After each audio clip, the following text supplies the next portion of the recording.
Ladies and gentlemen, your Artemis II crew. In 1962, JFK boldly proclaimed a challenge that would push NASA to the brink of greatness to land astronauts on the moon before the end of the decade. This seemingly impossible feat was achieved in 1969, thanks to 7 years of unyielding determination and unwavering dedication from the Apollo program. However, our fascination with the moon was short-lived as we shifted our focus elsewhere and left it unexplored for decades. That is, until now.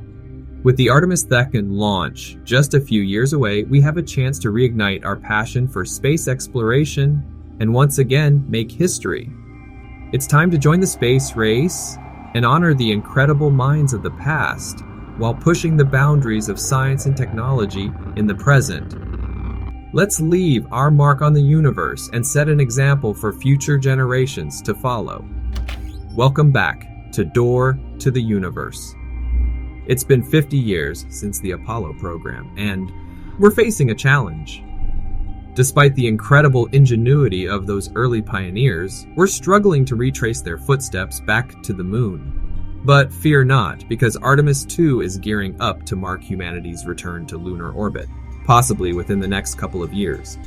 The crew will include amazing individuals such as Christina Hammock Cook, the first woman to visit the moon, Victor Glover, the first person of color on a lunar mission, and our boy Jeremy Hansen, the first Canadian to go beyond low Earth orbit, led by Mission Commander Reed Wiseman. This brave crew of 4 will follow in the footsteps of Apollo 8, the unsung hero of human spaceflight, their objective to circle the moon and return safely, just like Apollo 8 did over Christmas in 1968. We can't wait to see what epic discoveries and accomplishments Artemis II will bring to the table. Imagine being one of the first 3 people to leave Earth behind and gaze back at the whole planet from afar, feeling how small everything you've ever known really is.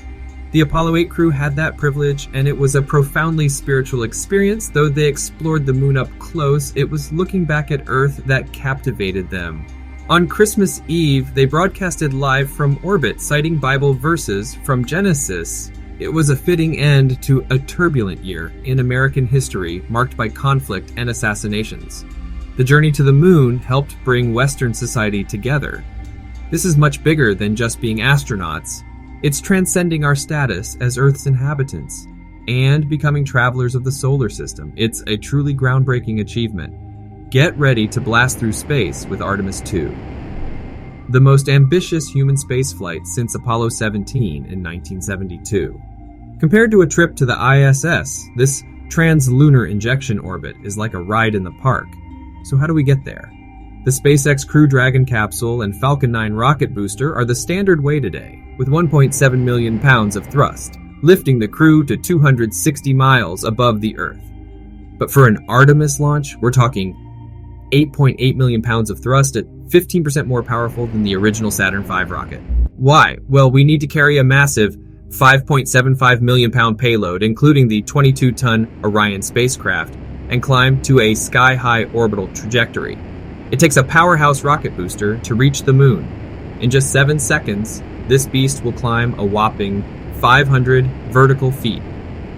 For the next 2 minutes, it will keep up this massive acceleration until the solid rocket boosters separate from the SLS. Then, the core stage with its powerful engines will burn for another 6 minutes to reach orbital velocity and clear the upper atmosphere. About 8 minutes into the flight, the service module fairings and launch abort system will separate, revealing the crew's first view of outer space. Shortly after, the booster course will separate, and the Orion spacecraft will coast through the atmosphere as the solar panel array deploys and the crew prepares for the first burn of the interim cryogenic propulsion stage. With precision and skill, the crew will perform 2 burns, one to raise the perigee and another to raise the apogee of the spacecraft. And just like that, they'll be soaring up to 1,600 miles above the Earth. Orion moves now to a distance 7 times greater than ISS. The crew shall settle into this orbit to continue their mission for another day. They will run a full-scale systems check on both life support and habitation systems, as well as the exercise equipment to guarantee optimal functionality. When the systems check confirms that everything is set right, the crew will detach from the interim cryogenic propulsion stage and practice maneuvering their spacecraft manually using thruster controls. Then the Orion craft will hit the translunar injection burn with its main engine. They have already spent 2 days on the mission, and the system checks are taking so long because they are approaching the point of no return. Once they commit to the moon, they cannot turn back. This is a significant moment with potentially grave consequences. Once the translunar injection burn is complete, the spacecraft will break free of Earth's gravity and go on a thrilling free return trajectory. This means that they will enter lunar orbit in a wide loop and use the moon's gravitational pull to slingshot themselves back towards Earth. They will arrive at the moon in about 4 days, taking a much less direct route than previous missions. As they circle closely around the moon, they will fly out around it before heading back home to apogee. This will take them about 6,500 miles beyond the lunar surface into deep space. Interestingly, this flight plan is similar to what the Apollo 13 crew experienced when they had to improvise a way to get their dying spacecraft back to Earth before running out of power. They ended up discovering a super efficient path around the moon, resulting in a dramatic return home. Now you get to experience this upgrade firsthand inside Orion. The Orion computer system is 20,000 times faster than the technology used in the 1960s. This incredible spacecraft has an impressive 30% more volume than the Apollo capsule, a private bathroom that rivals an airplane, and even a miniature gym with a rowing machine for crew fitness. While NASA is still deciding on the flight duration for Artemis 2, either 10 days or 3 weeks, the Orion can sustain a crew of 4 for up to 21 days in space. This means that NASA can conduct an incredibly precise shakedown cruise and collect data that will directly influence the Artemis 3 landing mission and beyond. Of course, getting back to Earth won't be easy. The main engine will perform a final big burn for the trans-Earth injection maneuver. And while the Crew Dragon may return at a velocity of 17,000 miles per hour, the Orion will be coming down from a much higher altitude, carrying a whopping 25,000 miles per hour. And that's not all. Who knows what exciting developments Artemis 3 will bring once NASA analyzes all the flight data from Artemis 2. One thing's for sure, the future of space travel has never looked more thrilling. A moon landing may seem impossible, but rocket scientists have mastered the art of aiming a lunar capsule with just a 2-degree margin of error. That means coming in too high could send the capsule bouncing into space, while coming in too low would burn it up completely. Yet the pros have got this down pat. Even Apollo 13, crippled as it was, managed to hit the target dead on.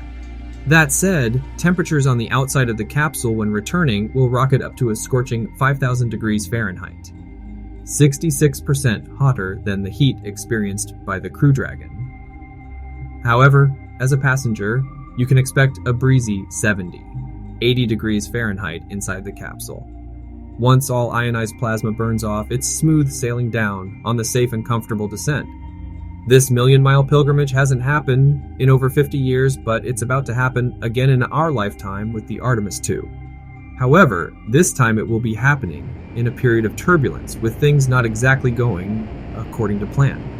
Let's hope that human spaceflight brings us together once again, even if only for a short while.